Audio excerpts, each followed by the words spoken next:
All right, we are at May 7th. Planning Board meeting is now open. And we have a new member, John Texera. Welcome to the Planning Board. Thank you. Longtime Henry Ellis is no longer with us.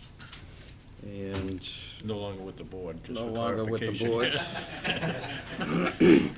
No longer with us and the board. I'm sure he's watching, though. He's pretty active at home. So the first thing we are going to do is reorganize the board. So we have chair position, vice chair, we have clerk, and we have Serpent representative to. Hello. So, anybody make a motion for? Make a motion that we elect Daniel Andrade as chairman, Burke Fountain as vice chairman, Russell Driscoll as clerk. Is that going to hurt someone's feelings? Is that going to hurt someone's feelings? I believe it mixing it up, so Okay. that'll be good. Any other, Serpent. Serpent. Oh, I'll get that. John Texera gets that one, huh? John I Texera would prefer not to, given that it's my very first meeting, but if no one else Is will that- do it, then I will do it.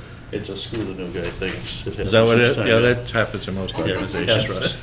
No, it gives you a good overview. Yeah. It's not bad. I assume I attend their meetings or something of that nature? Once a or- month or so? Once a month, and like November, December, they combine into one, and over the summer, they just have one. So it's probably like 9 or 10 total, and they're right in Taunton on Yeah, I 138. know where they're located. Yeah. You get to Okay, see what fine, other that's towns fine. are doing. That's fine. All right, I second your motion then. So motion was made and seconded. All in favor? Aye. That was unanimous? Yep. Yep. Second on our agenda is All-American Assisted Living, request for a temporary occupancy permit. Please step up, state your name for the record.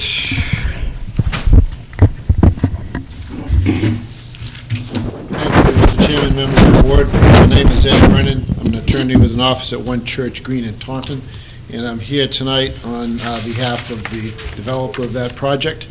We're asking for a temporary occupancy permit and to post a cash bond to secure the items that have not yet been completed. I believe the board has a copy of a letter dated yesterday from your consulting engineer, Niche Engineering, that had a bottom line figure of about $127,000, which included a 30% contingency. Since that letter issued, a lot of what's on that list has been completed. I believe your town planner can back us up on what items we say have been finished. But as you look at the list on the May 7th letter, the as-built plans that have to be submitted, I believe you have about a $15,000 number on that. The field work has been done, and Earth Services, Mr. Patno, will deliver those as-bills to the town hall in the morning. The second item, which is corresponds to the original letter, number 4, all the wheel stops have been installed. The next item, the handicap parking, traffic signs, etc., those have all been completed as of today. The item number 12, we're assigning a value to that of $14,936, which includes the dumpster enclosure. So on those two items, item number 12 and item number 15, I believe the value assigned me, is Ed. $2,000. There are no numbers beyond 3 on my copy of this. Yeah, So when you say 12, I don't know which one you're talking about. He doesn't have he just has 1, 2, 3, and then they're not numbered after that? The front sheet, okay. All right, so let's go back to, And I was out there this afternoon, and I saw some wheel stops, but the wheel stops aren't on, they're on some spots, but not others, so if you could explain that, were the wheel stops supposed to be at all spaces, without having site plan in front of me? I mean, you're asking for a temporary, not a bond reduction. oh yeah, well, I'm asking that we not have to post the 127 because of all the work that has been done over the last 2 days. So if John Oguzturk is with me tonight, he's in charge of the construction of the project. He can maybe elaborate on the wheel stops whether or not they are required for all spaces, and if they are, whether they're installed, if they're not, how many are installed. I think we're gonna make this real simple, though, before he even gets up and starts speaking. When are you looking for your occupancy permit? We're looking for the temporary occupancy. When you're looking permit for tomorrow. temporary, so you wanna start tomorrow. How long you been working on the project? Started last fall. Okay. Like we said at our last meeting, you are here. We're not gonna interfere with you getting your temporary. But don't ask us to start counting wheel stops and how many shrubs that were planted today, when you can come back in front of us in 2 weeks and do it properly and ask for a reduction in money. Because today was our engineer consultant was out there, and this letter's dated today? Yesterday. Yesterday. So, you know, I don't think that I think John's been out there, building department's been out there, Burke's been out there, John's been out there. There's enough people from the town that have been out there and have been going out of our way to make this work for you.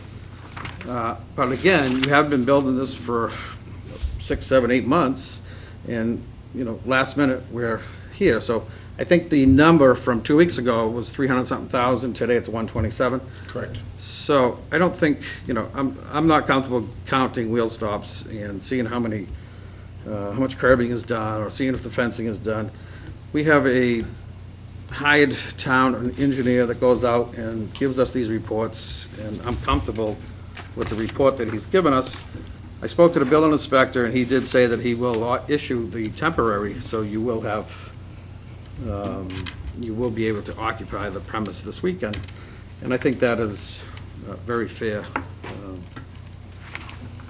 So, again, without getting into item-by-item issues, I don't think, you know, as far as I can see, I don't see that that's something that we need to do tonight. More generous than I. No, I mean, we got a letter dated yesterday. Yeah. You can't come in and say, well, I did all this stuff today and reduce it without the engineer going back.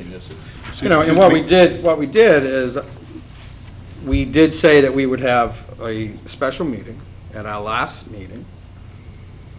I spoke with John, and looking at having a special meeting last week, it was my recommendation not to have a special meeting, because I know how long it's gonna take you to get certain things done. And to have the meeting last week, you would have been over $200-something thousand that you would have been being asked to put up. So I suggested that we keep it on to tonight, and I only did that after I spoke to the building inspector, who assured me that you will, if the board approves the temporary occupancy permit and the number, then he will issue tomorrow morning. He assured me that that would be, you know, he wouldn't be getting sick, or he'd make sure that that would be done so you wouldn't be delayed. So I think, you know, I think this board's in the town has done everything in our power to make sure that we're not delaying or tying you up. So, that's on the list of the money. You have other concerns? Well, my only concern is, I just don't think this is close enough that we ought to be giving a temporary. I was out there a week and a half ago, and I'm there at a little after 5 o'clock, and there's nobody there. I would think people would be working until the sun goes down. And here we are, they want to open in a day, and there's still $100,000+ worth of work to do. I just, their failure to get it done is, I don't see any excuse for it. Mr. Attorney Fountain, has it been a week and a half since you were there? Because a lot has happened since. I was there this afternoon, I was there a couple days ago. But they're not safety issues as far as the temporary occupancy permit. What the punch list items that are yet to be done aren't presenting safety issues to any residents. And I know, the other point I'd like to make, and I know it doesn't really matter to the town because you're not a party to the contract, but my client has over $500,000 in retainage under the general contract. to complete any items to make sure the general contractor does what it's supposed to do. And I recognize that's not funds available to you, but I just want you to really know that those funds are there under the retainage under their contract. And at the end of the day, none of this project turns over to the town of Raynham. And again, I know that doesn't matter because you have site plan authority, and that's what you're doing here. But again, this is a long-term owner, and the town will never be responsible for these items. And that's not to say they shouldn't be done right. I just, it's not a public works project. It will never be turned over as a public way. And I just want you to take that in consideration too. They have to, live by their own, their customers and their clients and their residents are people who are going to demand that things are done right also. So I certainly Now, would ask. with that temporary. said, and with that said, at our next scheduled planning board meeting, we can debate the 100%. Mitch is recommending holding 100% for estimated value for trees for one growing season. That's the type of thing that I would be willing to negotiate, again, with the rest of the members. But item for item, if what you said means nothing to the board, then we shouldn't have even been involved with the planning process. No, it's a point of interest that my client also has taken, steps to protect itself so the general contractor does the right thing at the end of the day. The town certainly has jurisdiction under site plan approval, even though the project never turns over to the town. It's the bylaw. It's the zoning bylaw in the town of Raynham, and most towns have site plan approval. So I'm not saying the town's not involved.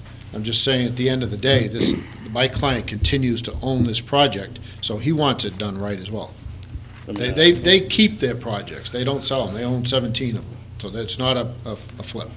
But our engineer, as recent as yesterday, has his number, and I don't really see what would change from yesterday Yeah, till today. I think from our last meeting, the biggest concerns, in our mind, in Henry's mind, was, and, I think the whole board was safety issues, and I'm sorry, what did you say was what? safety issues. Exactly what I was gonna So, mention. safety, safety is, we said, was number one. So if those things are addressed and taken care of, which reading this report, other than the wheel stops, I personally wouldn't have a problem approving this with the dollar amount of $127,476. And you can, we can take a vote on that, and you can get your temporary occupancy permit, and then come back and see us in 2 weeks. The only comment I'd like to make is, I assume you've got residents you want to move in there. Correct. In the next day or so. I was there today, and again, my first time here, but we moved about 4 or 5 different times when we were stopped to try and talk, because we had to avoid a backhoe, a cement truck, not a cement truck, an asphalt truck, a food delivery truck, and so forth. To your point of safety, I don't know, it's assisted living. There are people who need help getting around. It's a tough place to walk around right now. It is a safety issue in my mind, but again, I'm the new guy, and that's my first impression of my first item that I addressed. But when I did speak with the building inspector, he was 100% confident or comfortable on his part issuing a temporary. He felt that the fire department has signed off, the plumbing inspector, the wiring, all of those departments. I'm not sure if Board of Health has signed off, so Board of Health. So most of the departments have, which is all internal, the fire department especially, if they feel that they can sign off and have access to the property and drive around the property freely, they're the ones that are gonna have to go out there if there's any problems for people moving in. The, balance of the items, I'm sure even within the next 2 weeks, they will have even more of the items completed, and hopefully all of them. So I know how you feel, Brooke, so I'll make a motion that we approve the All-American Assisted Living at,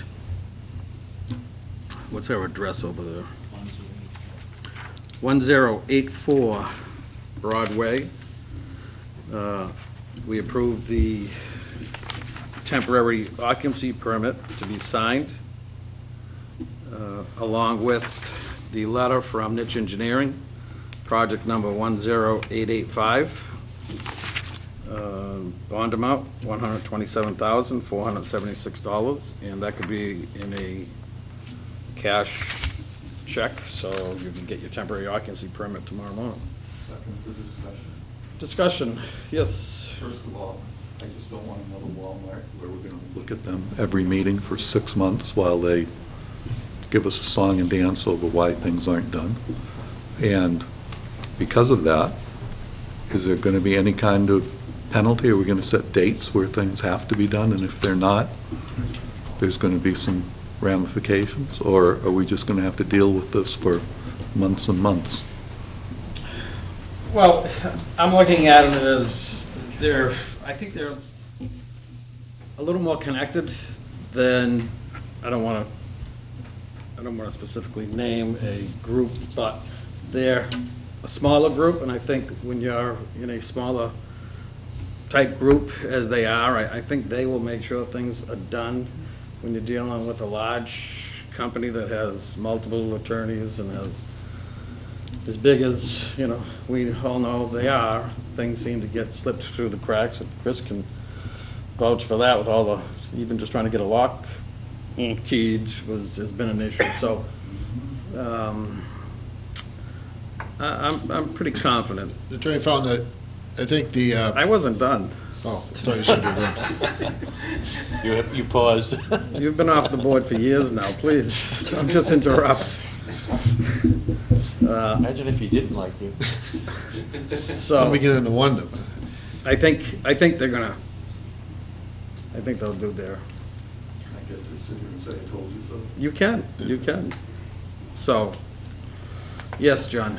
Yeah, I'd just like to add, at the beginning of this process, when they first came in and submitted their application, I know the fire chief, myself, they have a similar facility in the town of Hanson.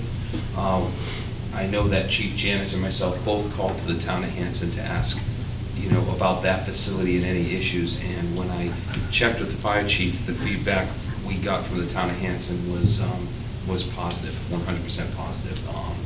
The public safety, fire, EMS, police had no problems over there. And Well, again, we're not here to bust their chops. no, and that's just to add to it, that We're great. add to your comments We're about. grateful that they decided to locate No, and Raynham. so to add to your comments about. I think we've done everything possible to help them get in. No, I just want to add to your comments about being connected. It seems like the town of Hanson has been very pleased with the work they've done over there. I mean, I've worked with them on the sewer end, and I'm happy with everything that's been done.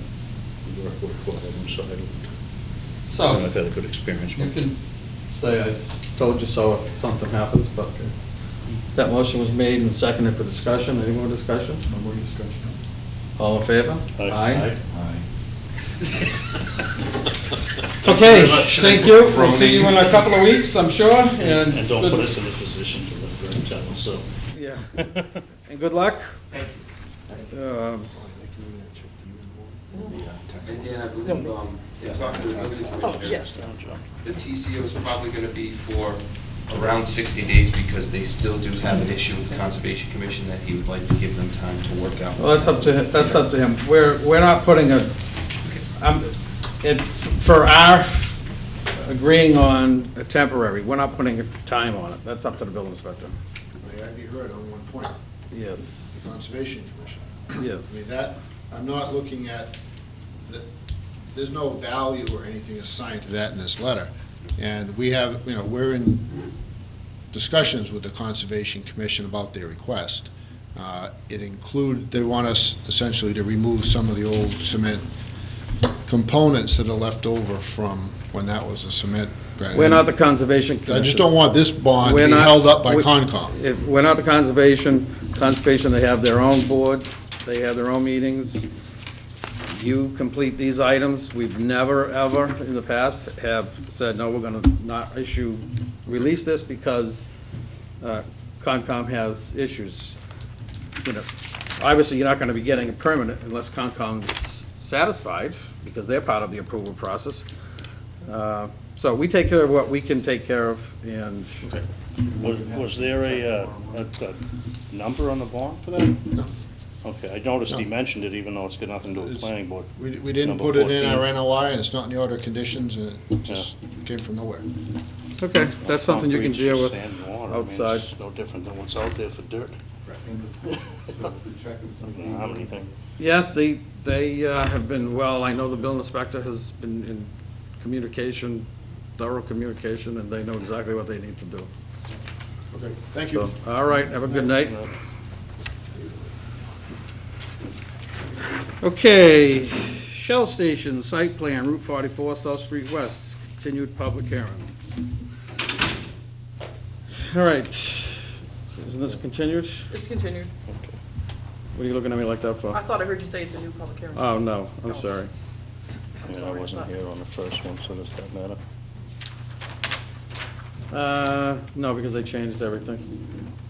Or a lot. Okay.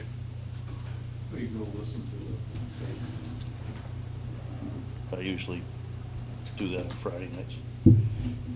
Sit at home. Listen to the tapes. Well, I don't think we're gonna have issues if you had.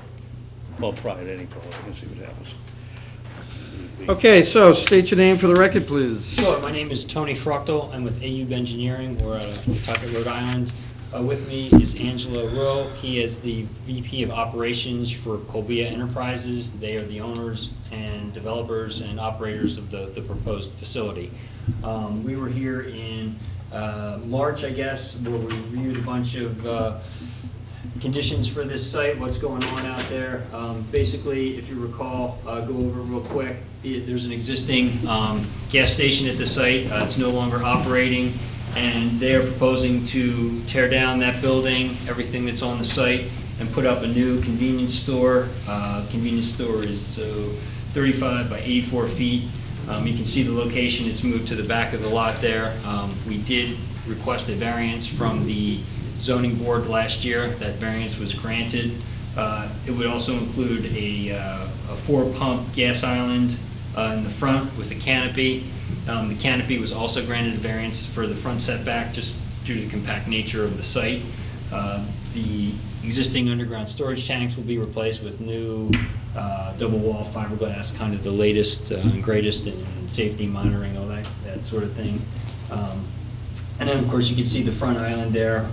It's kind of a mess right now. Would be made larger, and we have grass, landscaping and such put in the front part of the lot there. The back corner here, there's a enclosed dumpster area,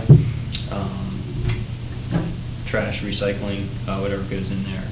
A couple things that I'd like to discuss that came through regarding the review by the town's engineer, and one other change that was made to the site. Previously, the project, the building had a basement to it. The basement has gone away. They're not doing that, and that's due to high groundwater out there. Did some soil testing, and it's just really high, and it's not cost effective to try and put a basement out there and have to pump water and waterproof it and everything. So they've decided, so that aspect of it's going away. One other thing is that the parking calcs, originally, we have 18 spaces around the building, and that was sort of where we settled on the number that we had, and the required amount being, I think, 26. The basement going away sort of removed, well, it didn't sort of, it removed some of those parking spaces that we needed, drops the required amount down to 19. And also, some discussion with town staff indicated that we can count those spaces at the pumps as parking spaces. I just wanted to, let the board know that's how we represented that on the plans, of course with your concurrence, that those folks come in, generally speaking, people that get gas that are going to the store don't get gas and then move to go into the store, they will park there. So that would allow us to withdraw a request for a special permit for a reduction in parking. Now, how do you, by reducing or eliminating your basement area, how does that take away parking spaces? Footage? eliminates. Well, the original calculation we did Oh, was and the based. square footage, okay. Yes, sir. So you have to add, even though it's a basement, that calculation had to be added in? When we talked to the building inspector, that was how. Really? Yeah, we tried to, make our case for the fact that they don't really generate parking, because they don't really generate parking, but he was reading the Well, ordinance. I never knew that had a basement, must have been an indoor pool. Well, no, the current one doesn't, they wanted to put one in. Oh, that, the current one does. Oh, it does have a basement? What you said? That's what you said, The right? current one does have a basement? No. There's Oh, no, there okay, is no okay. basement Oh, out you there got it, right okay. now. Right, no, I think the new one, they originally wanted to put a The basement. original plan that we looked at in March had a basement under half of the store. Okay. Yes. So I That is assume for soda storage or whatever. some utilities, storage, small office. Yeah, the water table's really high. Water tables are very high out there, so we removed that. That has come out. Some of the store space has been allocated for the office, for storage, for utilities. And that's how it figures into reducing the amount of parking. Yeah. One of the other comments that was in the report from the engineer had to do, was just a question about wall packs on the building for lighting. I did not include an exact design for that wall pack. They will put wall packs on the building for safety, probably around the back. And they're strictly to light enough area, again, for safety, and they will meet town's requirements for height, for cutoff. That's not a problem. We can. All right, well, we would require that to be on, whether you do a separate spreadsheet for a lighting sheet, Yeah, we can certainly add that to the plan set, yeah. we would definitely want to see that on, especially being at this location with all the other businesses. Every time somebody has come in front of us to upgrade, we've also had them upgrade the lighting, because a lot of the lighting on Route 44 is pretty old and pretty bright. The, A little too much. okay, and the site lighting will all be LED. The poles will all be lower than I think the requirement's 20 feet. I think we have them designed at 18, so they're all lower. I will say this, the area underneath the canopy is greater than what's allowed in the ordinance, and the lights are recessed, so there's not spread glare from those. And that's just a safety issue. The fueling areas are an area that we don't want to have shadows or people hidden, and when you have cars and you have pumps, that tends to happen in there. So the lighting in there is higher than what's allowed by ordinance, which I think is like 8-foot candles. Just make sure the lighting doesn't overspill from the canopy onto beyond your property, because if it does, in the past, we've had the applicants put light guards, I think we did Hess Gas. Like cutoffs. Yeah, they put shields. Yeah. And the gentleman that was on the board always had a light meter. Never happened to our light. It wasn't ours, it was his. So he always went out and checked. And Okay. so, We did do a photometric plan that has minimal spillover in the front there. And I think Angela would be willing to say that if we get out there and there's a problem, getting the shield up. well, if you did a light plan. Yeah. With there was- minimal overflow, redo it with no overflow, Okay, because that's bylaw, that's what you're supposed to do. okay. Don't give us a plan that has overflow, 'cause Yeah. we're gonna send it back to you. And I'm saying that because I'll have to look at it, so. All right? Yes, So- yes, sir. And the way of doing that is just putting shields on Yep. the street side, and that will eliminate, whatever overflow that you may have. And then the other lighting for the site would be the ID sign would be lit internally. The season sign on the front of the building.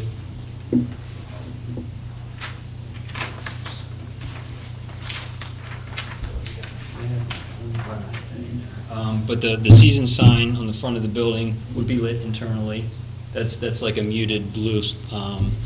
The corner market and the co-brand on the building, they goosenecks, Angela, from the external goosenecks. They're uplit, just the front of the building. It doesn't project or anything like that.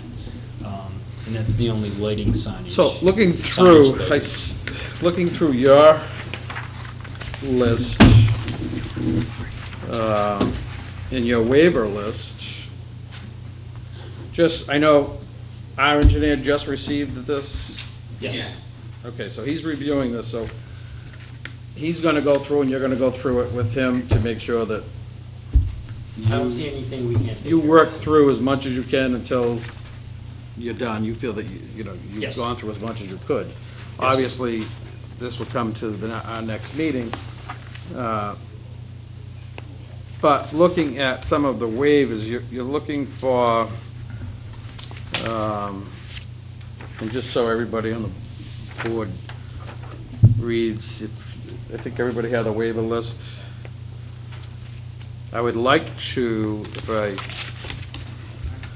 could, just go through this waiver list so we can all sort of do what we normally do, yay and nay, so when they come back next time, we're not doing it. The very first one, section 4.14, requiring plan scale, 1 inch equals 20 or 1 inch equals 40. We don't tend to have a problem with that. Number 2, section 4.22, requiring traffic impact.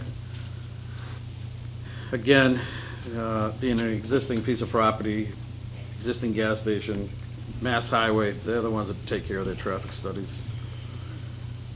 Section 5.14, requiring a lot of less than 3 acres to provide 25% open space. Again, being existing. 4, section 5.1.5, requiring 1 tree per 8 parking spaces. To be located within the parking area, the trees have been included on the landscape plan around the perimeter of the property, not in the limited parking area.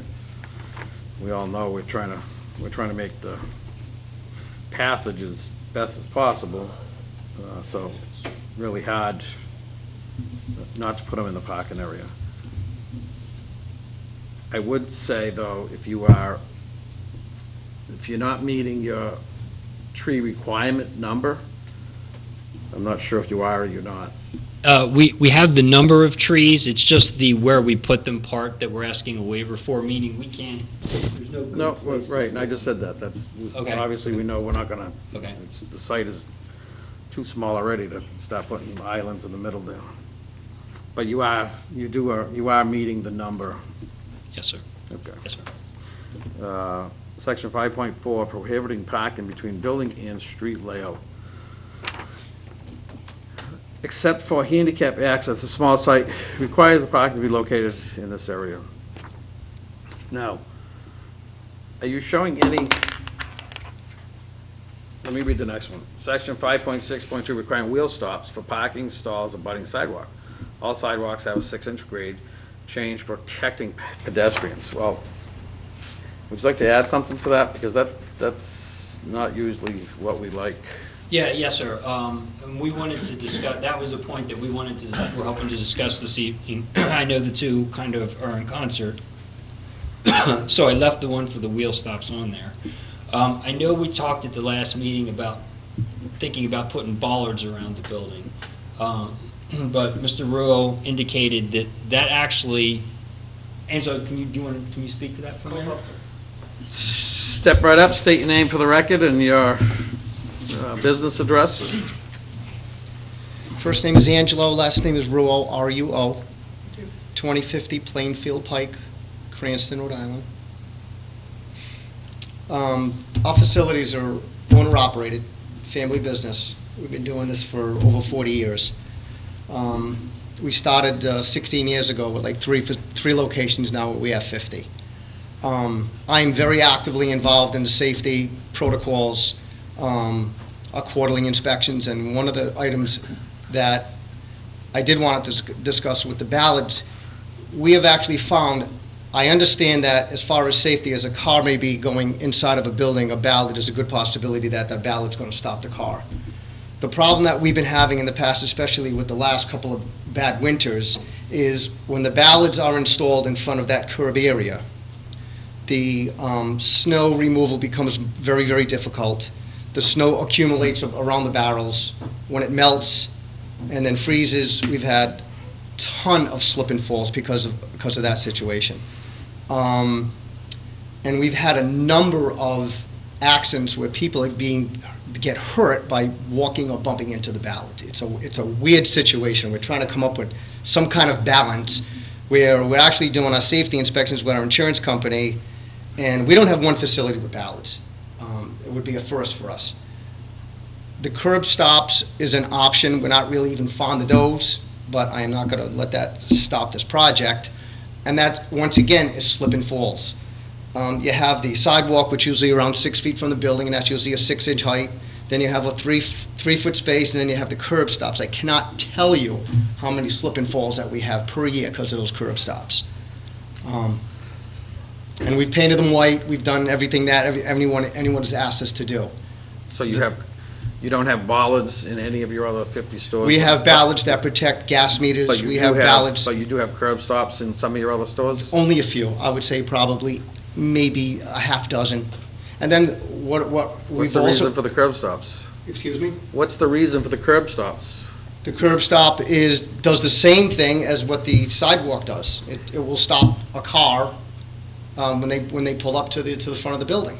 And the other problem, I don't know if you guys have noticed also with this past winter, we've lost a ton of them. I mean, we've had snow removal with backhoes and bobcats, and they lifted them up and they threw them into the woods, and now we're trying to get those all. So now we're trying to get them. We have some sites that don't have some, so we have to get the contractors to start replacing them. Well, And now you get the little rod sticking out. They're definitely a nuisance. I know when you salt a parking lot, they tend to disintegrate. They do. In a very short period of time. Well, unless the town comes up with other ways to protect pedestrians from walking into the front of this property, in any property, that's what we require. Bollards or bumpers, curb stops. It's, just because it's a pain in the neck, it doesn't give us, I understand it was a pain in the neck. doesn't give us the right to say, the heck it. Let's take them out of our rules and regs and. What we not have do it. done, I'm sorry. So, I know it's a tight spot, and I know adding a curb stop to it is, bumping it out more. I don't like curb stops myself, only because it ruins, there's so many small cars, it ruins the spoiler on the front of the car. You pull up to it and it breaks them and cracks them, and but that, again, if that is gonna prevent somebody from getting crushed in the front of the building, what do you've done engineering your whole life. Is there another, I know when we've had some other buildings, we've had them put planters in the front, but they were able to put, you don't have the room. Right. So they were able to do a planter and not have, to eliminate bollards and the curb stops. I don't know, is a 6-inch vertical curb enough to?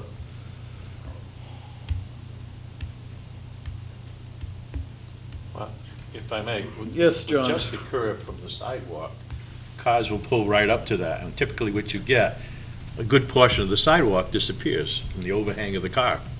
And now you're forcing people closer to the building, and I mean, I don't know how this will look in the end, but you could be forcing them into whatever you have, shrubbery or whatever in the front of the building. And you brought Makes up it a more good difficult. point. What we have done in a couple of towns, they want us to extend the standard sidewalk a foot or two to give it that Give it extra that extra room step. in between the bumper of the car and also the front of the building. We have done that in the past. That would be my only argument for the curb stop, is it keeps them from going right up to the sidewalk and blocking a portion of it.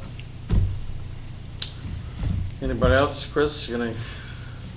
No, I mean, we've generally had either curb stops or bollards, and curb stop slows them down before they hit the sidewalk, and bollards usually stops them. Stopped me at tracks. Tedeschi's a bunch of times. There's a few bent ones there at Tedeschi's. Yeah, I got my name on a couple. What was that, Burke? I'm sorry. On the sidewalk. I don't, their sidewalk with the ADA, how wide does it have to be and how wide is it? It has to be 36 inches wide. The sidewalk is actually 7 feet wide, that's per your ordinance, so there's a lot of width there. I mean, just, I think though, just, I would put this out there, I think they would prefer the wheel stops. That does stop the car short of the sidewalk. And just as far as the whole issue of a car jumping the curb and everything, you've now got 2, 6-inch curbs that a car would have to get over to get like into the store, like we're worried about that sort of issue, which would. Well, I think the curb Yeah. stops, that's exactly what they do. As soon as somebody drives over one, very seldom, I haven't seen any, but I know it's only 6 inches, just like your curb, but when you get onto a 6-inch curb, you can keep going. When you get over a 6-inch curb stop, generally, they don't keep going because they're stuck.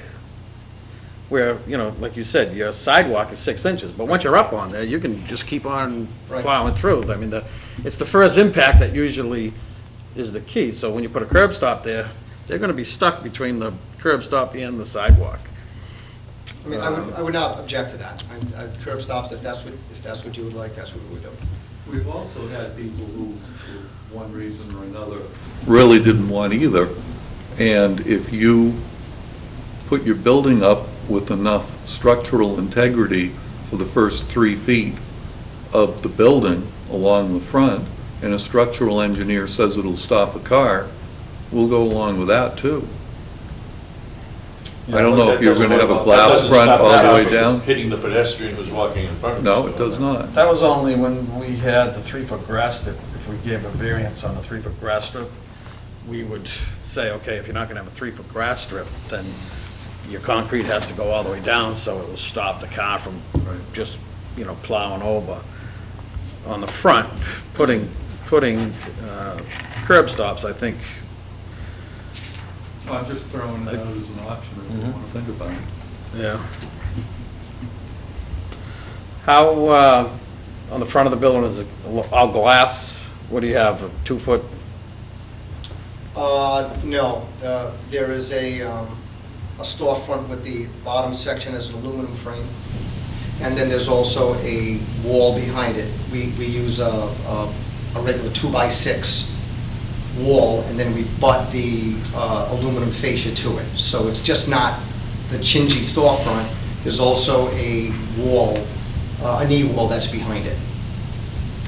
I know what you're saying, is no, we don't just use the storefront as a wall, it's actually part of the building. Now, you said is the parking spaces laid out where the curb stops can be put in, no problem? Yes. Yeah. Okay. Yes. All right, well, I think, like Chris said, Russ, do you have anything to add to the curb stops or bollards? Or? No, I can't think of any other We've done it, it's what we've required, and listening to the way the construction is, I don't think you're gonna be able to have a 4-foot concrete wall or a 3-foot concrete wall to make it structurally sound for plowing through. So I think you would take the bumpers off your Yes. off Yeah, your we'll do that. special waivers. And other than that, for the waivers, the other zoning bylaws stuff, I would rather wait until Judith Nitch does their review and they go through those, because a lot of those will already be taken care of on the next time you come in. Yes. Quickly, if I could ask the engineer to quickly discuss, I know at the first public hearing, the option of the, one of the curb cuts along Route 44, the one closest to the intersection. There was a discussion about shifting that curb cut to the west as much as possible to get, to get them out in front of the pumps more and get it away from that intersection. And if, Tony, you could speak to that, because we. Well, I don't spoke- see that changed on the plan at all. No, and that's why I was. Sure. Tony, Yeah. you talked to me on the phone about Yeah, that and why that hasn't changed. What we found is when we put cars in there, and looked at where traffic was gonna move, that getting folks around the pump area, if this got moved this way, then this was a much more difficult maneuver to get around, both for cars that may stack to get out and for cars that are trying to get in. The further you move that west, the harder that becomes. Generally speaking, there is enough room. I've showed some cars on here. I was just gonna ask if you did the traffic. Sure, so what we did was we parked some cars at the pumps here to show that, yes, there is enough room for two-way traffic in front here. Although generally speaking, I don't think there'll be a lot of traffic heading in this direction at the bottom here. Because anybody that's here, the only direction you can head is west. So generally speaking, anybody over here is gonna go to the Papagino's, exit to leave. So, that, There's those access two, from South Street. those two correct? cars, Yes, sir. those two cars worry me. You mean, if I wanted to, well, I can't jump across. What I'm saying is, generally speaking, this. Those two condition- cars are not coming off of 44 to get on in that direction. Correct. They come, I'm looking. they've already been on the site, and maybe they're coming around. Yes. Okay. I'm looking at it and I'm saying, they're going the opposite direction to 44, how'd they get over there? And- But they're already on the property. All I wanted to point out was the fact that there is enough room there to make that maneuver. We don't think that's gonna happen very often. There's not gonna be two cars doing that, because either end of the canopy, in the pump islands, you can exit the site. And we wanted to keep this as far this way, so that these cars, you have stacking cars, these guys getting into the site, can get around the fueling positions in the canopy. So- It just, If you're heading east on 44, then the best way and the only way in there is to take the left at the light onto South Street and come in from that side, correct? Because there's a barrier in the middle of the road there. Yeah. So you'd have to go, the only other way is a U-turn, and that's just a disaster as far as I'm concerned on 44 U-turns. Right? yeah, That would be that's absolutely correct. otherwise, because nobody's gonna give you a break to get across there to make the U-turn. You're gonna have to use You the can't, light. you yeah. can't get across there's a barrier Right. there, so you have to go to the light and make a left, that's correct. And I apologize, because I'm sure you've addressed it before, but if you could flip back to the front one that was, the one you had up first. The light gray areas that abut the island there in front, what are those? This? Yeah, what are those The things? the light gray areas, that just represents concrete, that'll be concrete, versus the asphalt, which is the darker gray areas. Oh, okay, but I mean, that's where the tanks are located on, is that where the fills for the This tanks is, are? these are the tanks right here. Okay. That's required to have That's what I thought it concrete was. mat. It drains away from the. And what we've been doing is, what we've noticed, I'm sure you guys noticed, is this is something new for us. We started around 2 years ago. That area in front of the store, from the repeat traffic, when it's asphalt, after 2 or 3 years, you start getting those dips. Mhm. So it's a little bit more money, but the cement, as long as it's not salted too much, it saves us from saw cutting and replacing that asphalt every 3 or 4 years, and it's worked pretty good. It's also pretty good on the feet too. So that's something new that we've been doing. It seems to be working out okay. Questions before we move on, Chris? Anything else, John? No. Yes, Bert. Could you flip back to the cars? Sure. Where do you think most cars are going to turn in from? In other words, where are cars going to enter from? Probably right here and right here. I think most cars are gonna enter here. That's why we kept this here, so these guys can get over to the, So people are going to come through the light when the light changes, and they're going to signal for a turn, and the guy behind them is going to be accelerating rapidly. Seems kind of dangerous, but I guess there's not much you can do about it. I would say that I'm not sure that moving this 10 feet would change that condition. No, I don't think it will. Where would your fuel trucks be? Fuel trucks can make this turn, they sit right along the curb here, they deliver right here, and then they can pull out. So when fuel trucks are there, cars won't be able to get through. No, they will be able to get through. Yeah. The truck sits right here. Yeah. They can, they can move through here. Even Okay. if a car is parked. If there's a car fueling and the truck is parked here, there's enough room for a vehicle to move through The there. people who deliver the fuel will be the same people all the time? So once they do it once or twice, they'll... Yeah, if you don't mind, the fuel company that we use, what they normally do is, they pick, everything's controlled electronically, so they know when we need fuel, we don't have to call for it. And what they normally do is, they put routes together that is gonna benefit them. Peak times, they don't deliver fuel. Rush hour, they don't deliver fuel. And what they'll do is, after a couple of weeks, once they figure out the pattern, how many gallons are being sold per day, they work around those times. They don't want to be held up waiting in traffic to deliver fuel. So you're not going to see them at 7 in the morning. You're not going to see them at noon time. They're not going to be there at 5 o'clock. They try to do most of their deliveries late at night. So that's something that should not be a problem. They're not going to be there during the course of the day. Are you likely to have a regular driver or somebody different every time?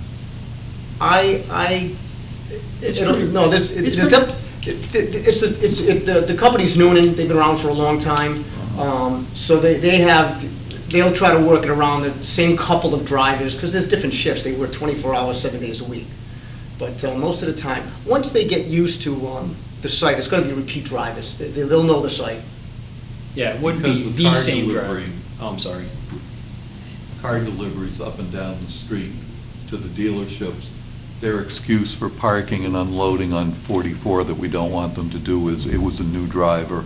It's a new driver every time, and they never know that they're not supposed to unload on the street. So I just wondered, are you going to have a new driver every time who's pulling in the wrong place, No. running over, whatever? No, there'll be, I'll probably think there's probably 3 or 4 of the same drivers that will be rotating. Where's your deliveries for the store? I don't see, Well, the deliveries for the store, if they have a truck, like a box truck, like a 20-foot box truck, they can park right here. Same idea. But generally speaking, the deliveries for the store are like a bread-type truck. I call it a bread truck. You know, you see the potato chip trucks or you know, the Lay's guys. does everything go through the front door? They can, yes, they can sit in a parking stall and deliver, they can deliver out of a parking stall. They'll back into the sidewalk and deliver out of there. So if occasionally they get the larger truck, it can sit here, but generally speaking, I'm guessing probably they would sit over there somewhere out of the way. Our deliveries are usually once a week. Oh, really? That's Yeah, it? we have a grocer, they deliver everything. Most of our cold products that uses, all our canned goods. We get the occasional Frito truck, the potato chip guy, the milk. Coke and The Pepsi. milk, Coke and Pepsi, yeah. But it all comes in plastic totes, and they just basically bring them inside into an area designated. Yeah, it works out pretty well. And we also pick out the times we want our deliveries till. You won't see them during rush times. All right, Go well, back to the first one we looked at, the colored one. What is the distance where the fuel tanks are? This was, The cement pad? a lot changed from the first one. The size, Yeah. this size here, Well, the other way is the one I'm interested Has in. all the- that That's why I had to go width back to right the edge. there, don't know it off the top of my head. It's probably in the neighborhood of 25 feet. No, it's probably longer than that. It's Probably in the about neighborhood- 30. Probably in the neighborhood of 30 feet. Cameras on there if you want to. Okay. The Get my son. the light green around the back and side of the building, what is that going to be? That's just grass area. Sod, seed. I don't know if anyone has seen any of our new season corner market locations. We've done about 13 of them. Where's your closest one? The closest one, is Randolph closer? Randolph? Randall, what else? Randolph, What else? 1370 North Main Street, right next to the big, that facility where they have the weddings and stuff. One thing we pride ourselves with is our look and our landscaping. We just did a project in North Kingstown. I think we spent almost $50,000 in landscaping. At previous meetings, I live in Woonsocket, Rhode Island. Oh, do you really? Okay. There was one just done in Woonsocket, In and Woonsocket. I've told the board about how nice it looks and how pristine the property is. I see employees out there all the time when I go by, sweeping, picking up trash. It is one of the cleanest sites I've seen. These bathrooms look like the Crown Plaza. They're absolutely gorgeous. We are starting, this is a look that we started a couple of years ago, and we, like I said, as a family business, we have a lot of pride in what we do, and like you said, they're I'm gonna they're hold you beautiful. to that. Please? I'm gonna hold you to that, so if this gets approved, we're not gonna give you a permanent occupancy permit unless the Let me tell you bathroom looks like something, Crown that Plaza. I have no fear of that. I couldn't believe the bathroom when I went Is it there. incredible? It's unbelievable, it really is. Okay, you have an easement on the Papagino's property, That's correct. and it's a deeded easement. That's correct. Okay. Now, I think they have an easement that goes around behind your property? They, Isn't there a road that used to Yeah, be there? it still is, they own it. they own the property. Papagino's owns it. So Papagino's owns out too, okay. The owners of this property that Papagino's is on, this is all one piece of ground, and it's those folks own this, the whole thing. So you might have some people, town people, might pull out through the Papagino's parking lot and around the back to get back to the South Street. I used to do it when I used to get gas there before. Hmm, If I didn't want, if I had came in that way, or before, they used to have propane filling. That's where I used to go because it was convenient for me. I'd pull into the corner where the dumpster is, get my propane tank filled, come out the other side and go out and around. Papagino's is not a very busy traffic generator. If a new business goes in there someday, or Papagino ever changes, you know, I would see that being more of an issue. I think right now it helps the flow of having, Does Papagino's have a drive-through? no, they did away, they did away with it. They did it, they used to, but they did away with it. A lot of their business is delivery. They do a lot of delivery business. And in fact, the fire department has also commented that having that access back there is beneficial to them, to accessing the back of this building as well. Are you gonna donate a camera or two to the town up on the top of your sign? We asked you, was it your brother last time that was here? Yeah, I mean, we are security crazy. I mean, we usually do 16 cameras minimum on the property. I think, I mean, to give one camera to, what do you want, one camera? Well, but, you know, let me, can I just add to that? You may. If you could meet with the police chief, Mhm. and I think if you personally met with the police chief and asked what his needs are, I think you will find, you might even find that just within the camera structure you already have, something might be adjusted to fit his needs, because they do use cameras on private properties Right. when there's, when they're going to view something, and I know it's been done in the past, we haven't had many bank robberies, but when we did, I know they went and used cameras. You drive at intersections on, you know, they have cameras on Well, all the the different. intersections, and I'm very proud of it. Before anybody even has time to call in an accident, they've already got people rolling because they've seen the accident from the police I mean, station. I will, In our report, in our approval process, police chief is asking that this site provide cameras. So again, You have a nice tall sign. we're not the And experts. a couple of cameras up on top, out into the intersection would be very helpful to the town. I would think you're gonna have coverage just by the amount of cameras we're gonna have out there. But I don't want to think. Well, I but don't- this is gonna be, this would be a couple that would be tied into the police station, that they would be looking at all the time. That's one thing that the police department has been asking the planning board on new project, commercial. Well, he sent through the chair, a year ago, the police chief asked that any commercial building that goes through planning process in the town of Raynham gets a camera system tied into their system. How, And again, I don't have, that's why I say, if you make it a point. this is a first for me. I've never heard of that before, so it kind of, Well, I. Raynham is very. But my thing is, who is going to maintain it, who is going to pay for it, who is, you know what I mean? We That's- might be asking you to pay for it as a gift to the town. But after that, it's up to the town. I mean, you would gift it to them. And again, I would rather see you go speak. Okay. You can do it through with John. John, as, you know, John would be more than willing to set it up. Yep. Can do it with John, but I would like to see you meet with the chief of police to go over it. And again, it may be nothing more than just readjusting some cameras that you currently are gonna put. I don't know. He's the one. I mean, weekly, Wait a minute.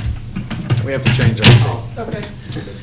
weekly, we get requests, whether there was a robbery or an accident, Right. and they want to check out the videos, maybe we caught it, maybe we did not. So that I'm used to. Well, but we we're do up to take, we do take correspondence from all our departments in town very seriously. Police chief is asking for, I'm asking you to go speak with them. And you So I'll can, you set can it make up. that, you could set that I'll arrangement. set it up. You set it up, go Fine. see what it's gonna be. Maybe we can do that sometime. We're not looking for you to go spend, you know, an extra $10,000 or even $5,000. I don't know what it is, but if you meet with him, I'm sure you can figure something out. He's an awesome guy, and he's very reasonable. That's fine. I have no So, problem with that. that would be one requested for, you know, I'm sure you can do it for our next meeting. Sure. With the other issues that we have on here, I think, you know, you work with Judith Nitch over the next 2 weeks, and I think we should be able to wrap things up. Dan, I must have missed it. Item 5, what did we decide on item 5? What is item 5? Prohibit parking between. Prohibited building- parking between building and street layout except for handicap. That's, That goes away? yeah, we have no choice. That's why it's important to have the car stops Stops, there. yeah. Rule stops, so it takes care of that. We sort of jumped to 6 when we were talking that. Yeah, well, they were combined, so. All right, Getting back to, before you were talking about the lighting, what Tony says is what we'll do is you tell us what we want, what you want, we give it to the lighting company, and they make sure it happens. So that won't be a problem. we're not gonna tell you what we want. You just follow our, Yeah, that's what Yeah. I'm saying, whatever specs, yeah. We just Okay. don't put lights up. Okay. We use LSI, big company, and Burkett, We don't want lights shining out into the intersection so people are blinded by the light from your, the new Stage. LED lights, one of the major complaint of those lights is they don't shine. People are not satisfied because it's kind of a downward, so we've had no problems with lighting. It's worked out really well. new lights over the last, 5 or 10 years are just amazing. But you can well imagine, 20 years ago, just spotlights are out on the street and people are blinded.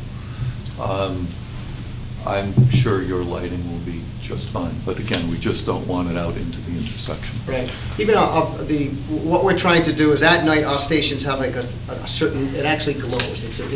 You just see the front of the building, there's no XX lighting. Even the Seasons Corner Market, it's like a backlit, like a shadow type look.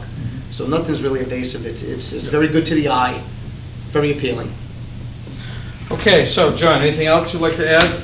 Nope, I would suspect we'd have something from Mitch probably early next week. I would hope that we have, I mean, if he's getting it today, if you don't have it early next week, please contact him, because I want them to be able to come back, answer all the questions. Let's get this thing done next time. And in going through it, I think a lot of the comments by Nitch were requests for additional things on the site plan. I went through it, talked to Tony on the phone.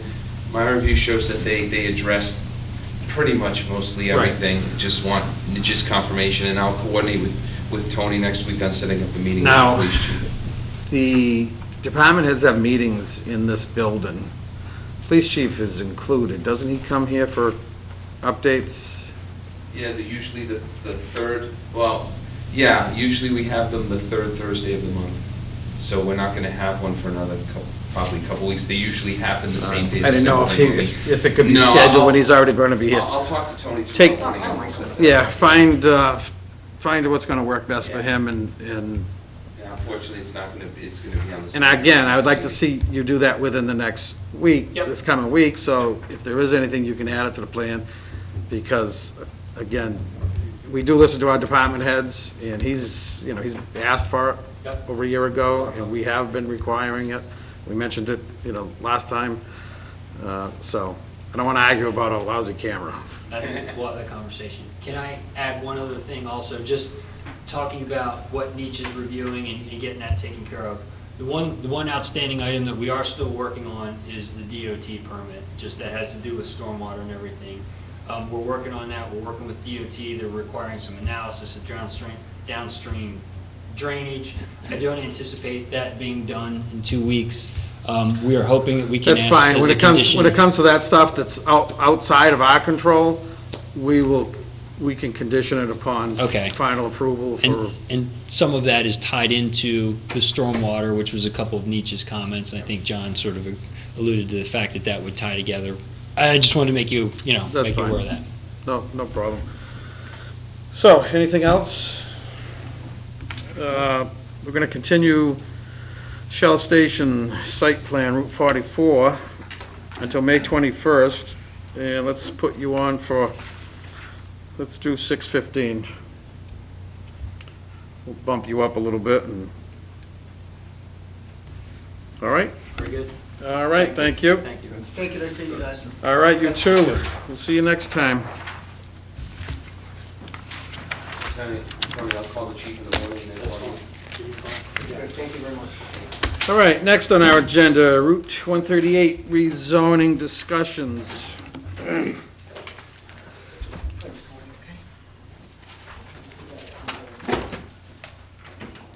Now, I would like to say I'm very glad that we do have somebody who lives off of Route 138 to be on the planning board, because now that you've been sworn in to represent the residents of Raynham and not just residents on one street, Well, all my comments from that side have always been You will- representing the town of Raynham, very not good. just myself. So I'm just very glad that you are here, so you can give us your insight and make sure that we're all on the same page in the interest of the town's people and not just a handful of people. So, So we're here to start, continue the discussion. Over the winter time since the public meeting that we had, not a lot of progress has been made for several reasons.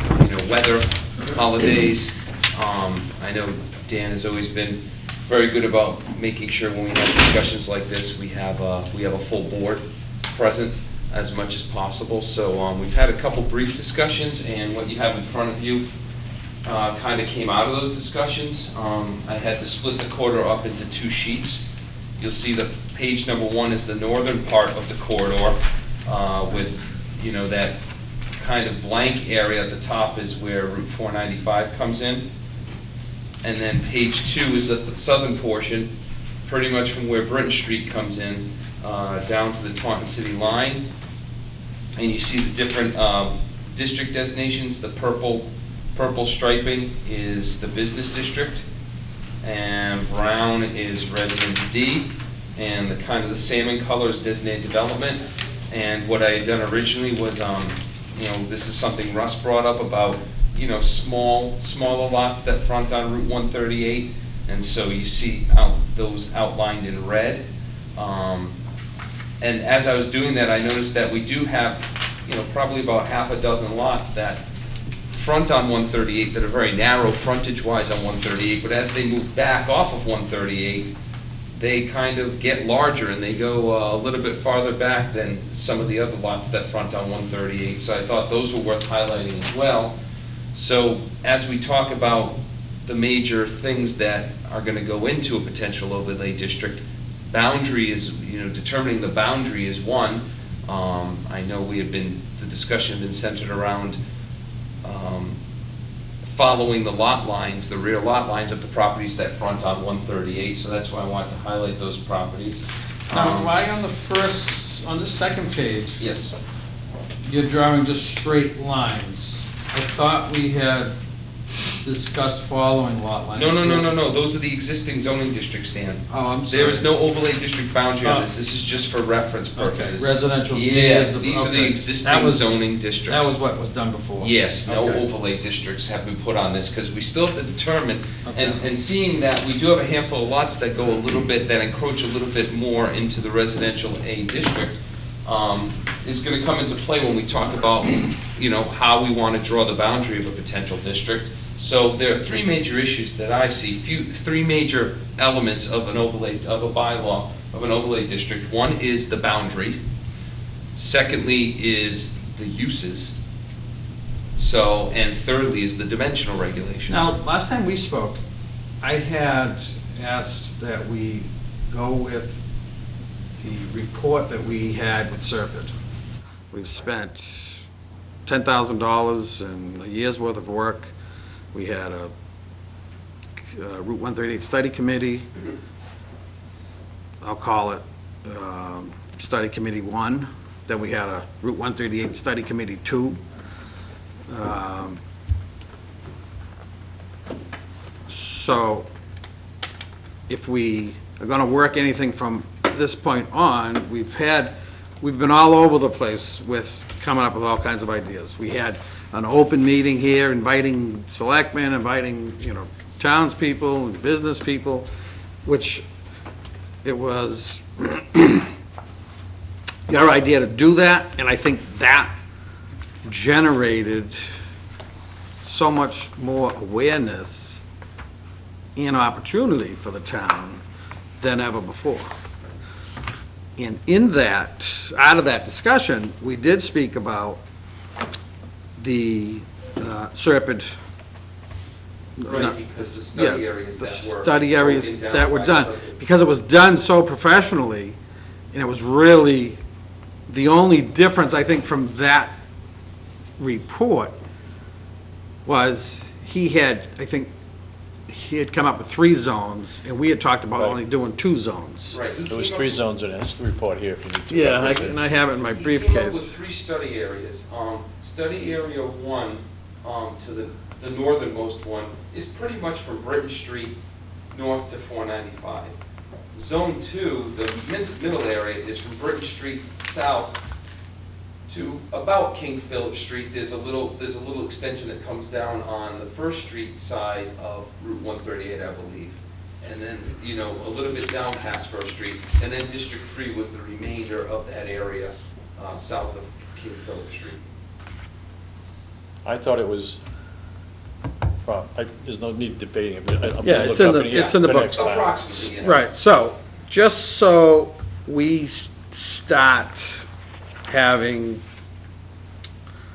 direct and productive meetings on Route 138, I think we should come up with, this is what we asked, and Russ was inquiring, where are we talking?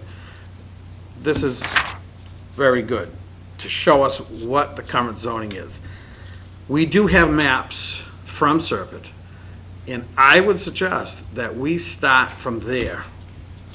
All of the reports are done, doesn't mean we have to stick with it, but I think all of the 2 years of work that we've done on it all started from that report. Let's go back, I think, in fairness to everybody that's on the board who wasn't part of it, we've given them bits and pieces and said, oh, we're doing this Route 138 study committee. Oh, well, here's a packet. Well, it's a lot easier when they're sitting in front looking at the packet. And I know we've had the packet, everybody's had copies of the packet over the last few years, but, so I guess my suggestion would be if we could use that, take that packet, give all members a folder with that packet in it, and do you have Grant's map. He did have, Yes, I do. he did have some big maps, so maybe, Yes. maybe we can just take a look at those between now and the next time that we meet. What I would ask members is, I think at certain points in the past, I have given the planning board members copies of the Route 130, that land use study, because it is very expensive to reproduce, because there's a lot of color. Okay, I well, think if everybody has This it, booklet you're talking about. yes, that one, the one that was Because I done. believe before the public hearing in November, You even made copies for people, I think you had, Right. yeah, 7 or 8 copies. I took copies to Staples to see how much it would cost to reproduce just 15 or 20 copies, and it was Okay. over $300, so. All right, well, if, And I think it's online too, it's on the website if anyone needs it. then if somebody needs a copy, you know, Please I let me probably have 2. Yeah. Through all the committees and the meetings, I probably have 2. So, if you need a copy, just put it out there in an email. I do have one that's unbound, if a member wants to take it and have it reproduced, that would be fine. Yeah, okay, then that's a good idea, I think we do that. Could I ask a few questions about this, Yes. just for clarity, before we break up the night? Yeah, On no, the second- just, Oh, I'm sorry, go ahead. just so I can just finish, so we All right, we I'm have sorry, I a thought you were direction done. on. So we'll have, everybody will have that packet. Mm-hmm. We will try to find those maps, because those maps, I think, with all of us looking at an easel, I know, discussion, I have because- them, yeah. I want this to go forward in just, I don't want to just meet and discuss it. I want to have action items done and established each meeting. Because if not, we're just going to do this for another 3 years. Correct. And Burke's been doing this for 20-something years, and I don't know how long he can handle talking about Route 138, so I want to make sure we have progress. Okay, so that's my goal. So maybe that's the first thing we determine is, what's the extent of this area gonna be? That, and how we Let's look wanna at- break it down, how we wanna break it down into 1 district, 2 districts, 3 districts. Yeah, and I think we've had so much back and forth over this over the years. If it's all right with the rest of the board, I will, and John, will put together a cover sheet. 1, 2, 3, 4, 5, just to bring back to the next meeting. Points of discussion? Points of discussion, we can look at it, we can refine it, we can change it. Let's work off of a cover sheet. Is this just for next meeting, or an overall? No, this is, every single time we meet on Route 138, everybody's gonna be responsible for bringing back their own packet. And we're gonna work off a cover sheet. We need to establish things, or else, I'm tired of talking about it. We just need to establish some, I don't care if we establish 2 things. The issue needs to be put to bed once and for all. Right. And it's just, I'm tired of fighting it. we okay? just need something to be, we just need something to be established, so, you know, we'll come up, you're great at doing that. You can email it to me and we can, and then even before the next meeting, once I look at it and we go through it, then we can email it out to everybody and everybody can put in their 2 cents, and we might even be able to have it already outlined before we meet. So I think that would be a huge help, Sounds like a good idea. instead of, you know, just saying we're gonna meet on 138. All right, you all set? So, yeah, you had a, On the second sheet, John, Sure. the residential D area you have marked off, I see within that the pinkish area, or as you keep calling it salmon, Yep. where I grew up, that was pink, but that's all right. You have 3 areas marked, so we have a different zoning for those 3 lots within the residential D zoning, is that what you're telling me? Which 3 lots, John? Well, 80, The 3 that. they're in that salmon color. See, as I look at this, you've got all this No, here no, is no, in the no. brown. John, no, no. Look at his map. Yeah. Yeah. All right, here are the zoning districts right here. Designated development, business, residence D, this is also business up here. But this The- area here is no. residential D, right? Is that what you're telling me? Correct, Okay. correct, just within that brown. These are just individual lots in red that I highlighted, that Russ asked to be highlighted because when we were Okay. talking about the boundary, so these are not the zoning districts, these are just individual lots I wanted to highlight, so as we All right, you discuss just the use scope those of it, to- correct. I just Yeah, exactly. mistaken those for this. one. Right, Okay. exactly. The hatched areas are the existing zoning districts. So, by just looking at that, what you're telling me, which we should already know this, residential D has been here for, how long? 10, 12 years? If I go on King Philip Street, I can go, there's the gas station, which was newly redone on the corner, That's at 84. the 84. The house right behind it, I can qualifies for residential D. Correct. So same thing on First Street. Those first two houses qualify for residential D, which is something that, in going forward, we have discussed over and over and over, saying that we're gonna try to avoid that and have, if you front 138, doesn't matter where your property line is, we're gonna follow Correct. property lines, and not extend the lines beyond the fronting of 138. Correct.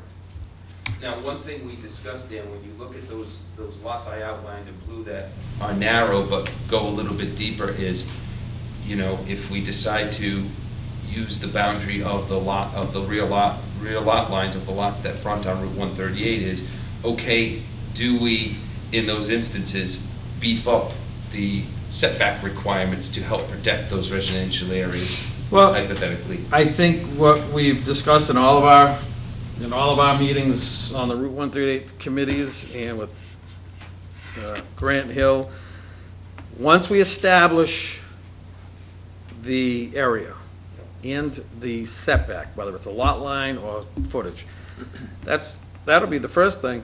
The second thing is, it's gonna be an overlay district, so we can create our independent rules and regs Right. for that overlay district, which can be, if you, let's just take that, it says Levesque and Coat on Broadway. Those are two big parcels. Yes. And those go way off in the back. I don't know if that's wetlands back there. There's no roads, so all of that land in the back is pretty much landlocked, and again, I don't know what it is, but it's in residential, so what we could do, because it fronts 138, so I would want to see that whole piece be part of the, whatever we do on 138, because that does front 138. But we could actually have separate regs for anything over 200 feet or 150 feet, Correct. or anything that extends into residential. This is what you have to follow. Exactly. So, and that's important when we say an overlay district, it gives us the ability to do that. And that's the only way, in my opinion, that's gonna be the only way for this 138 ever to be done, is in an overlay district and not a zoning change. If you do a zoning change, you basically, A one size fits all. that's it. And that just, we're gonna be arguing about or discussing 138 forever. It's gonna be nearly impossible to reach a consensus. It's to have, a zoning change to be changed the whole corridor, even if it is done in 3 stages, it's just, I think it's gonna be, I think it's gonna have a negative effect. At this point, yeah, definitely. We did the zoning for the residential D. That had no effect. I mean, that did nothing. It did nothing because it was probably what we allowed in that area is probably all that should be allowed in that area. Yeah, when you say it did nothing, it did give you some businesses in there. At the bottom of First Street was the daycare center. They've since closed. I don't know what happened to that, but everything. But it hasn't been. The doctor's office a little further up. He Plus, closed. he's closed too. Now, I mean, it just hasn't been a very productive change that the board did, in my opinion, making it D. But what little change, or what was allowed by doing that, may be all that we want to do for that one middle area.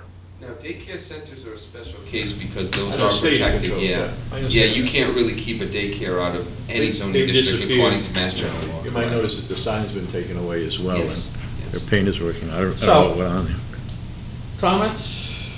Do you agree that I think we should have I agree with everything you say. And I keep saying any business should have at least 200, 250 feet of frontage as part of what you're trying to do. So, and that's gonna be important, because he said that since the day I've been here. He maintains it, whether I agree 100% with that or not, it doesn't matter, but I think this is the board that is gonna make this go to the next step. All the committees, all the meetings, this is the board that's gonna make this go to the next step. So I'm glad it's finally in front of us. It's gone everywhere else.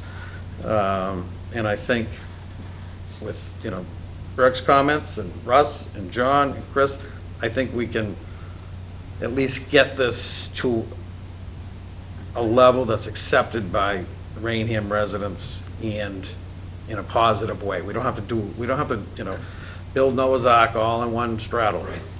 And, that's, so with that said, anything else? All right, so everybody, please make a folder and bring back your 138 stuff every meeting, whether it's on discussion or not, because if you do have a comment, opinion or something, even though it's not on the agenda, I would love to hear from yous, even if it's, just, it doesn't have to be on the agenda. It can be a 5-minute saying, okay, I did this, or I think we should do this. Knowing that we're gonna discuss it at the following. Correct. meeting.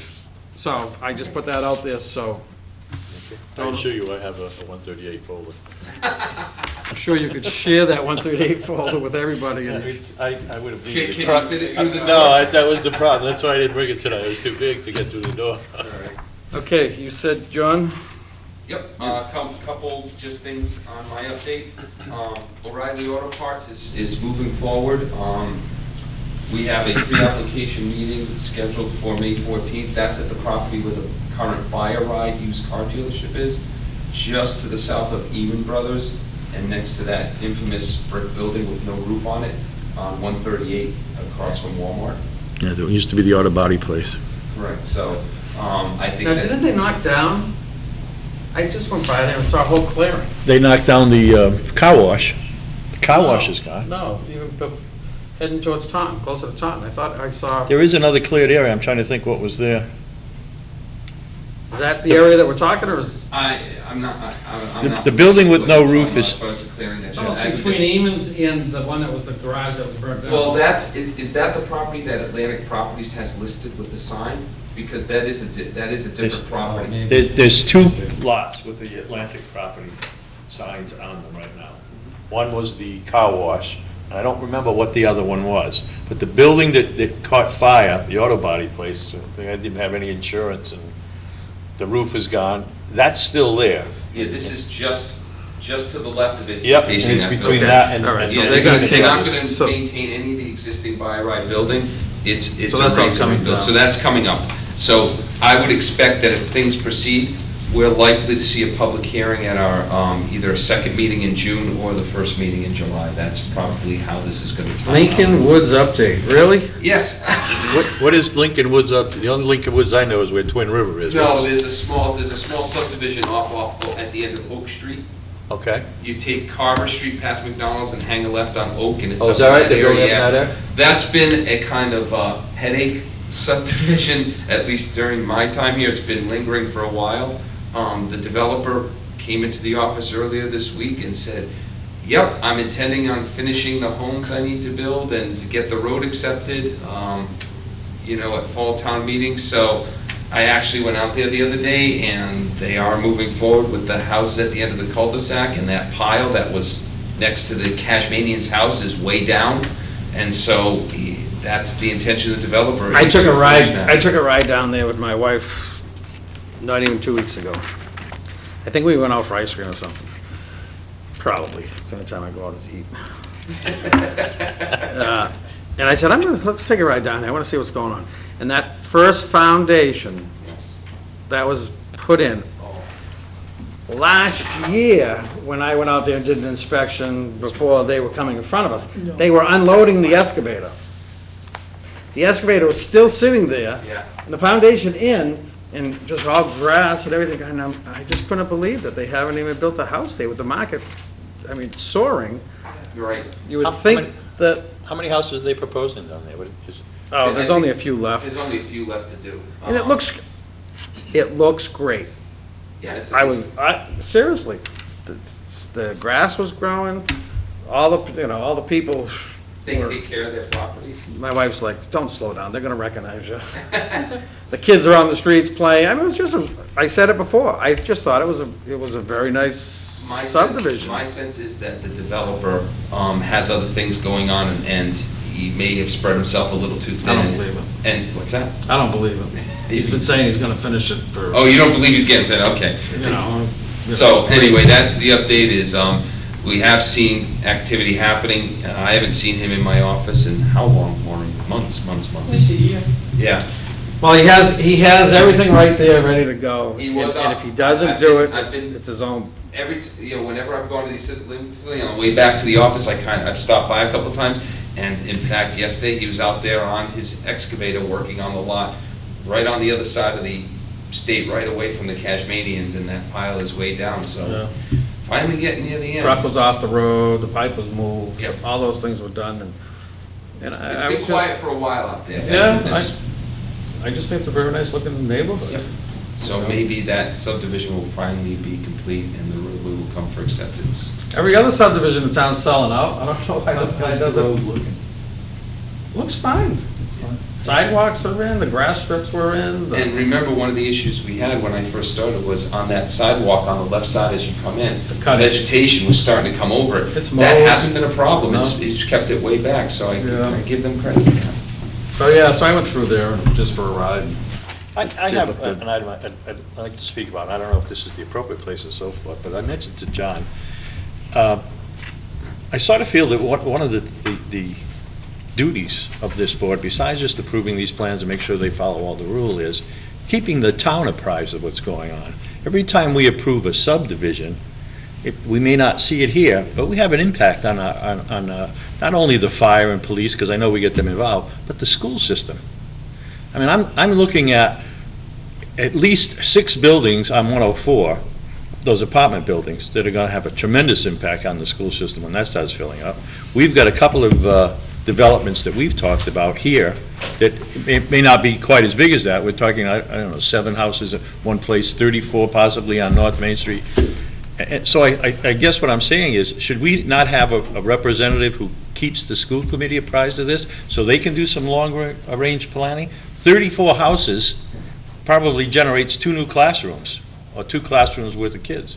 And we should be telling them about that, so they don't find out when the kids come to sign up on the, during the summertime when they sign up for kindergarten or whatever it may be.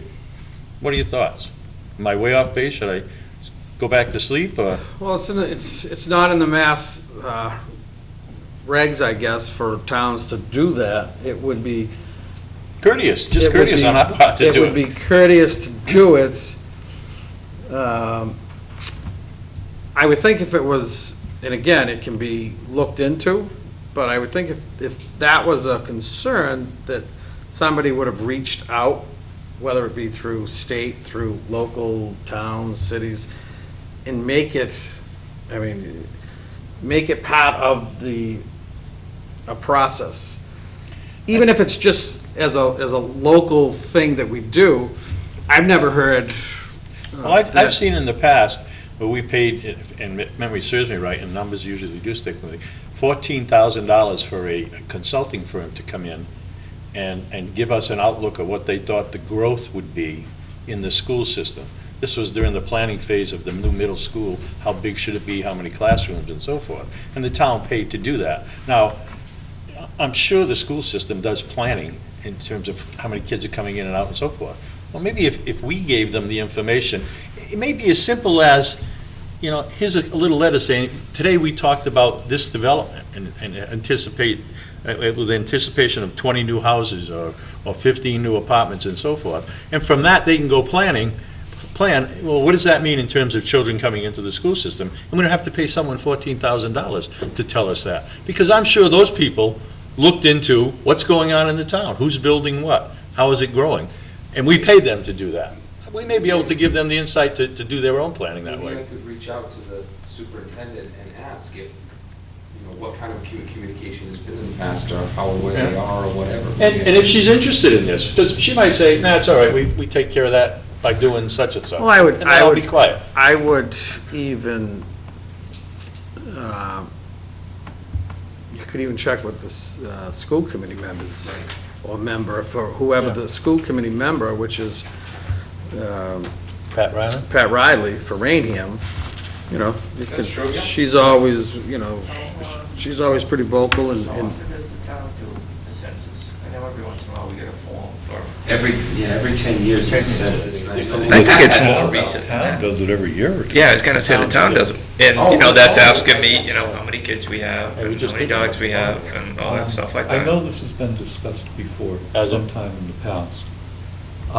And yeah, I think that's the way to go, ask the, because yes, they certainly do plan. And to set their budget, they plan on how many kids they're Sure. gonna have, how many special needs kids they're gonna have, and so on. So they get that information somewhere. Yeah, they might get it from the town. And it would be Census more already. the building department than us, really, because, Well, for maybe that's instance, where it comes at from, yeah. Locust Street, I mean, how many lots were approved 25, 30 years ago that never got built? So I think it's at the point where Right. they start pulling permits. building Building permits. permits, yeah. That may we be the would way, care. but just, it's I just. think it's a good question. I'd like to know the answer to that. Okay. should be able to, I'm sure it's, like you said, it's probably come up.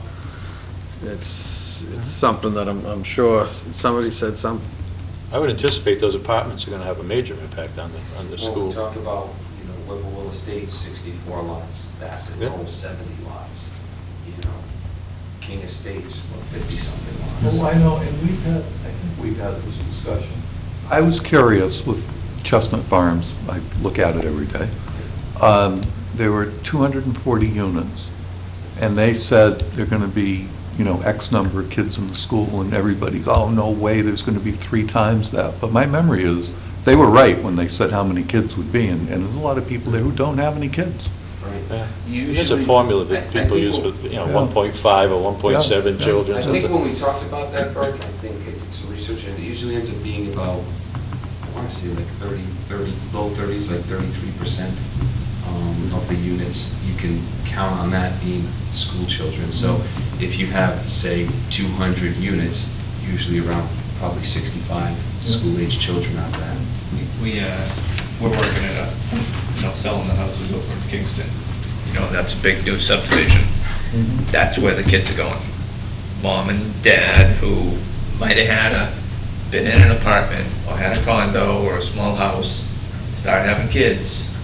That's too small. We want a neighborhood. We're buying the new house with all the other young families and young couples.